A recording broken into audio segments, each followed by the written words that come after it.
Hello everyone, this is the Developing China. Welcome to our channel. Today, we will discuss a topic with you. At the beginning of the new year in 2022, China will first launch the DigitalRMB app on major app stores and begin to vigorously deploy the DigitalRMB application market, all of which are related to China's major strategies. So some people will ask, DigitalRMB and Bitcoin something like that? Strictly speaking, it's the exact opposite. Bitcoin is a decentralized virtual asset. The digital renminbi is a centralized legal currency issued by the central government of China. Isn't the use of digital renminbi the same as Alipay, WeChat payment, Apple Pay, credit card payment, etc.? Why is the central bank launching a digital renminbi in one fell swoop? In fact, the two are different.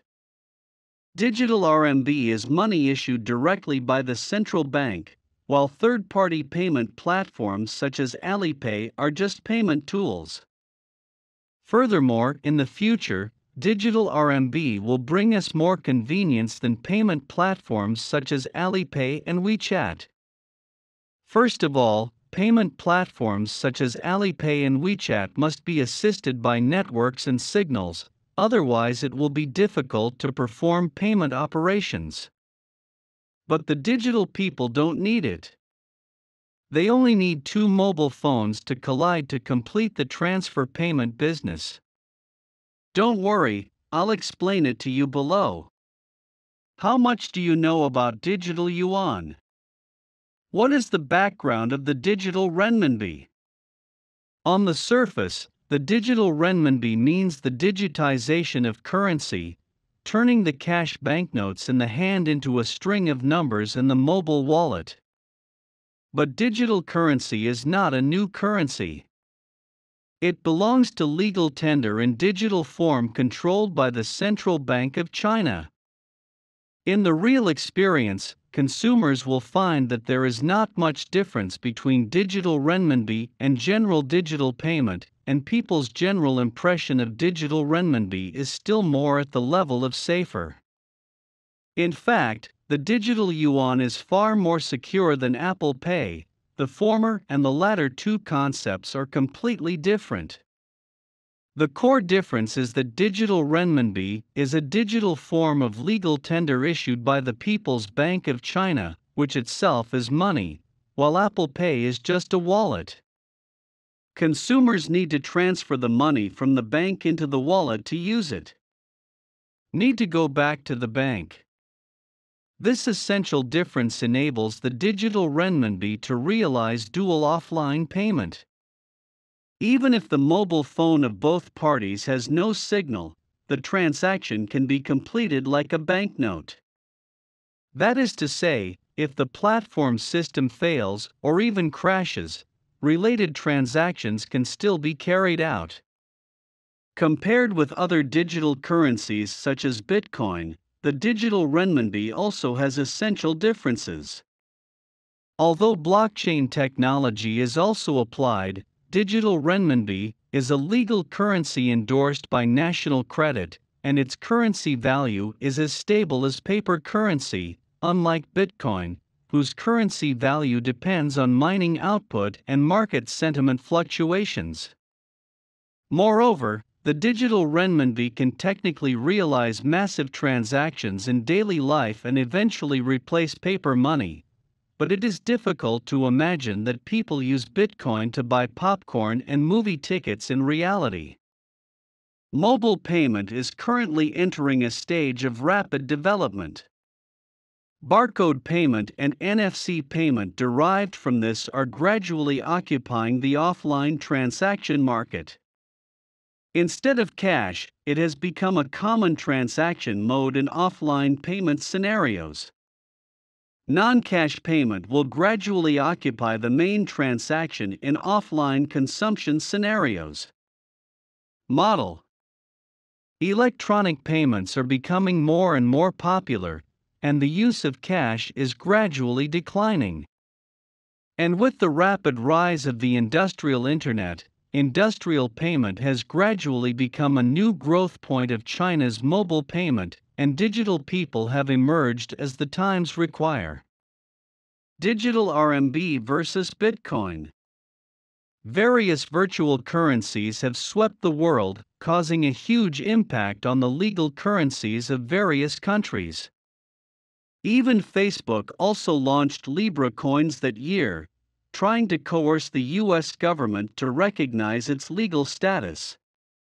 Will the digital renminbi have the same room for appreciation as Bitcoin? Will the digital yuan surpass the dollar? First of all, compared with virtual currencies such as Bitcoin, the digital renminbi is developed by the People's Bank of China and the Digital Currency Research Institute. It is the official legal tender, which has high security and cannot be hyped for profit. Bitcoin is a virtual asset without any value basis. It fluctuates with market speculation, does not enjoy any sovereign credit guarantee, and cannot guarantee the stability of its value. It is possible to get rich overnight and return to before liberation. Secondly, the DCEP of the Central Bank of China draws on some of the underlying encryption technologies of these digital currencies. For example, DCEP also has the basic characteristics of traceability and non-tampering of these blockchain technologies. Therefore, even if the digital renminbi is an anonymous transaction, when it is suspected of illegal and criminal activities, such as money laundering, bribery, etc., it can be traced back to provide information support for combating illegal and criminal activities. Virtual currencies such as Bitcoin are anonymous and untraceable. In the long run, the dominance of the US dollar in cross-border payments is still difficult to shake. At present, the United States is still strong in the world economy, culture, military, and other aspects. In cross-border transactions, people still prefer to use the US dollar for transactions, and the US dollar will still be the main currency for cross-border payments. However, the United States has been printing money indiscriminately, which will inevitably lead to lower and lower US dollar credit, and the global currency pattern will usher in an iteration. For example, from the dominance of the US dollar to the three-legged confrontation between the US dollar, the euro, and the renminbi, and mutual restraint, when other currencies are available in the global settlement of transactions, the good thing of spamming US dollars to make money will come to an end. Although the international use of digital renminbi still requires cooperation with international organizations, in fact, more and more institutions and organizations have begun to discuss the application of digital renminbi in cross-border payments, and global central banks are also actively weaving domestic digital currency. In the future, digital RMB will be one of the application directions of cross-border payment exploration, and it will shine. At present, some trades between China and Russia, and between Russia and the European Union, have begun to be settled in RMB and euros. The new world currency pattern may appear in decades or 10 years. In the marketing of independent stations, payment is often one of the key factors affecting consumers' decision-making. Therefore, foreign trade companies must keep up with the trend of the times and deploy independent foreign trade station marketing in advance.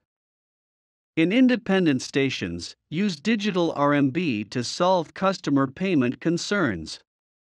Improve order conversion in order to survive in the coming digital currency era. After everyone understands the digital renminbi, you may be more concerned about the cross-border use of the digital renminbi and the internationalization of the renminbi. What impact does the digital renminbi have on cross-border, and will it bring practical benefits? Judging from the current situation, the digital renminbi is temporarily only used to meet the needs of domestic retail payments, but from the perspective of the potential of the digital renminbi, it has two huge benefits for the cross-border industry: reducing transaction costs. Cross-border transactions are more secure. Let's start with reducing transaction costs.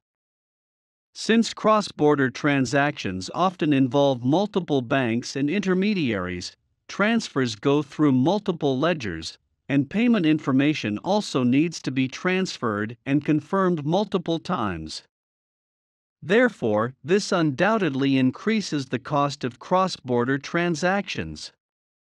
According to data from the World Bank, the average cost of global cross-border retail remittances accounts for 6.51% of total remittances, and banks, as the most expensive providers of cross-border fund transfers, have an average cost of 10.73% globally.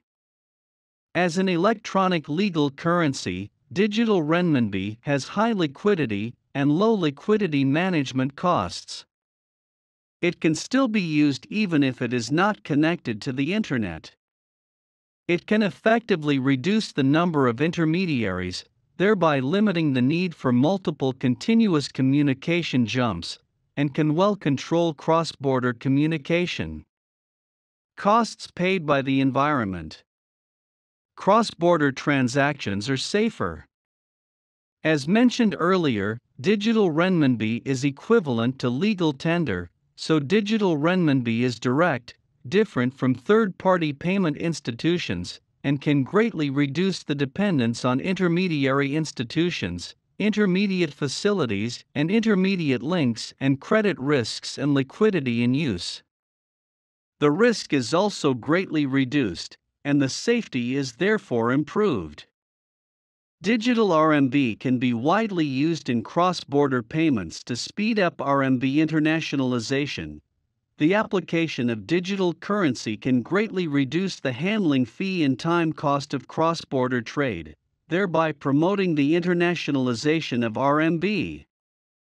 Well, that's it for today's video.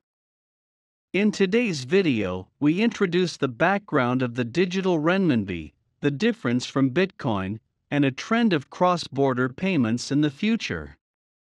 Will you use digital yuan in the future? Do you think digital people will surpass the dollar? Don't forget to discuss today's topic with us. You can write your views and questions in the comments section below.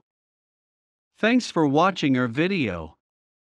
If you love our videos, please share them with your friends.